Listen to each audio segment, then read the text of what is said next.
Eden, will you follow me? You two stay right there. I'll douse you in vodka later with a fucking match. Film ini menceritakan tentang seorang gadis remaja keturunan Korea Amerika, yang diculik dan dibawa ke sebuah gudang barak, di mana ia dipaksa untuk dijadikan budak seks yang dipimpin oleh Marsekal AS yang sangat kejam. Para wanita itu hidup dalam kondisi yang sangat memprihatinkan, mereka dipukuli, diperkosa, dicambuk, dan disiksa. Juga pergelangan kaki mereka dipasang alat pelacak agar mereka tidak bisa melarikan diri. I'm not one of those motherfuckers. Di awal film kita diperlihatkan oleh seorang wanita yang sedang disekap di dalam bagasi mobil yang menjadi korban penculikan bernama Hyun Jae, seorang wanita keturunan Korea Amerika yang tinggal di Meksiko pada tahun 1994 bersama kedua orang tuanya.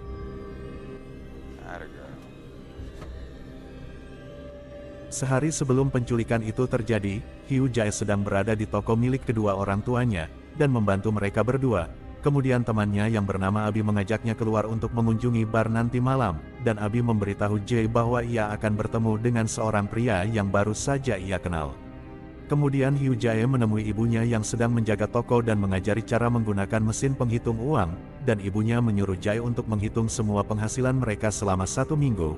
Dan setelah melakukan semua tugasnya, kemudian Jae meminta izin kepada ibunya untuk keluar nanti malam bersama temannya Abi. Tetapi ibunya tidak mengizinkan ia keluar malam dan menyuruhnya untuk tetap berada di dalam toko. Namun Jae tetap memaksa agar ibunya mengizinkan ia keluar, dan akhirnya ibunya pun mengizinkan Jae pergi keluar bersama Abi. Lalu ibunya memperingatkan Jae agar ia segera pulang kembali ke rumah sebelum jam 10 malam.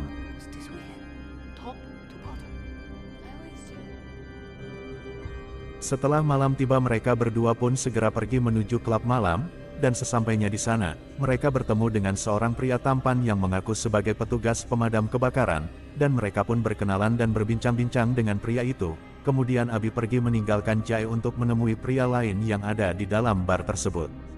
Kemudian pria itu membawa Jae untuk mengantarkannya pulang, namun di tengah-tengah perjalanan pria itu meminta izin kepada Jae untuk menelepon temannya, tetapi Jae yang melihat pria itu menghampiri mobil yang ada di belakangnya, ia pun curiga dan melihat seragam damkar yang telah dipakai oleh pria itu ternyata memakai lencana palsu, dan Jae pun segera keluar dari mobil itu untuk melarikan diri, namun ia terlambat karena seorang pria lain yang sudah menunggunya di luar mobil. Kemudian ia menyekap dan memasukkan Jae ke dalam bagasi mobilnya. Keesokan harinya seorang petugas kepolisian korup bernama Bob, yang merupakan pimpinan lokal jaringan perdagangan wanita, ia mendapatkan laporan bahwa telah ditemukan sesosok mayat perempuan yang ada di tempat itu. Lalu Bob menghampiri mereka berdua dan menanyakan tentang laporan penemuan mayat tersebut kepada pihak kepolisian, namun mereka belum membuat laporannya, dan Bob yang mengetahui mereka belum membuat laporan resmi, kemudian ia segera menembak mati Sheriff dan salah satu warga sipil yang ada di tempat tersebut.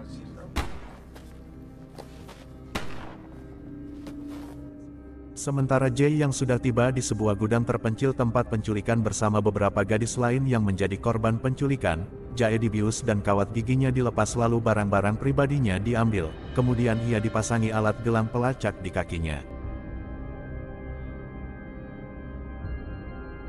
Lalu Bob bersama tangan kanannya yang bernama Falkhan, ia memberikan seekor anak kucing kepada para gadis-gadis itu untuk mereka pelihara. Kemudian Bob mendatangi Jae ke dalam kamarnya untuk memberitahu bahwa orang tuanya telah membuat laporan kehilangan anaknya. Untuk itu ia mengganti nama identitas Hui Jae menjadi Eden, dan Bob memberitahu Jae 2 aturan yang harus dilakukan yaitu mandi 2 kali sehari, dan menjalani pemeriksaan kesehatan setelah berhubungan intim dengan para pria langganannya. Bob pun mengancam Jae apabila ia tidak menuruti perintahnya dan mencoba melarikan diri. Ia tak segan-segan akan menghabisi keluarganya, karena ia telah mengetahui alamat rumah orang tuanya.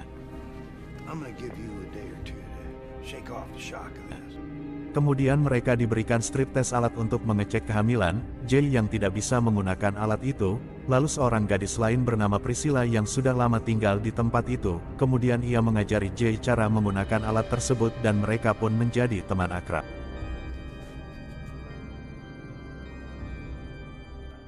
Saat hari pertamanya bekerja, Jae bersama Priscilla ia dibawa oleh Falkhan ke sebuah tempat pembuatan film porno, dan sesampainya di sana mereka diikat dan dipaksa untuk melakukan adegan seks kekerasan, dan setelah melakukan pekerjaannya itu, mereka berdua hanya bisa menangis dan tidak bisa berbuat apa-apa.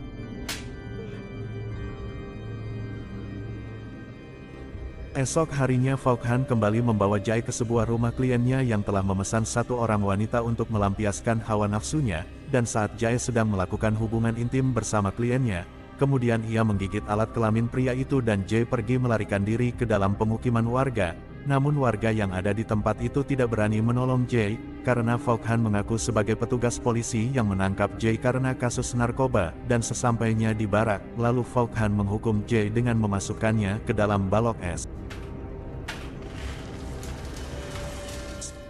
Esok harinya Priscilla dan Jay mereka berdua berbincang-bincang, lalu Priscilla memberitahu Jay bahwa ia dulu pernah berteman dengan seorang wanita bernama Bella, kemudian mereka berencana untuk melarikan diri. Namun salah seorang wanita yang bernama Lana, ia melaporkannya kepada Vaughan hingga membuat Vaughan marah dan memukuli Bella sampai mati. Dan sejak saat itulah Lana telah menjadi orang kepercayaan Vaughan, hingga ia dapat memilih pekerjaan yang dia inginkan. Kemudian obrolan mereka terhenti setelah Priscilla dibawa oleh salah seorang penjaga, dan saat itulah Priscilla tidak pernah terlihat lagi. Hari-hari berikutnya Jay yang kini sudah terbiasa dengan pekerjaannya, dan saat Vaughan membawanya ke sebuah klub malam, ia dapat melayani para pelanggannya dengan baik. Kemudian Jay mematahkan salah satu hak sepatunya saat dalam perjalanan menuju pulang, dan sesampainya di barak kemudian ia menikam Lana dengan hak sepatunya untuk mengambil kembali cincinnya. Vaughan yang mengetahui itu lalu ia menyuruh Jay untuk menelan cincin tersebut, dan setelah itu Jay menawarkan dirinya untuk membantu Vaughan mengatasi pembayaran dari para pelanggannya, dan pada operasi berikutnya Jay membantu Vaughan mendapatkan semua pembayaran penuh dari para kliennya.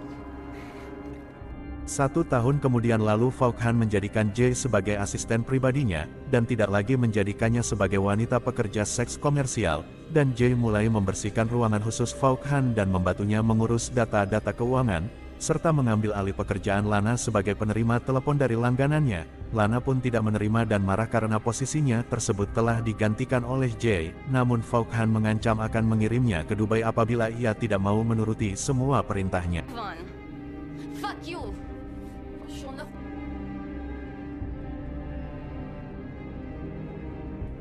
Kemudian Vaughan mengajari Jay cara mengemudi serta membawanya untuk mendapatkan narkoba, dan saat dalam perjalanan Jay pun membantunya menangkap 2 orang gadis baru, lalu membawa mereka ke dalam barak.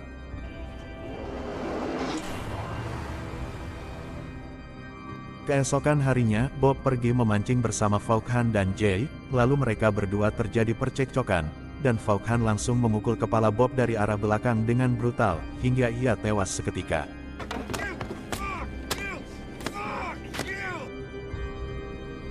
Kemudian Vaughan membawa Jay pergi ke rumah temannya, dan sesampainya di sana Jay bertemu dengan seorang pria yang pertama kali menculiknya yang bernama Mario. Lalu Jay meminta izin untuk pergi ke kamar mandi dan menemukan kamar tempat tidur bayi serta melihat Priscilla yang sedang hamil besar berada di tempat tersebut.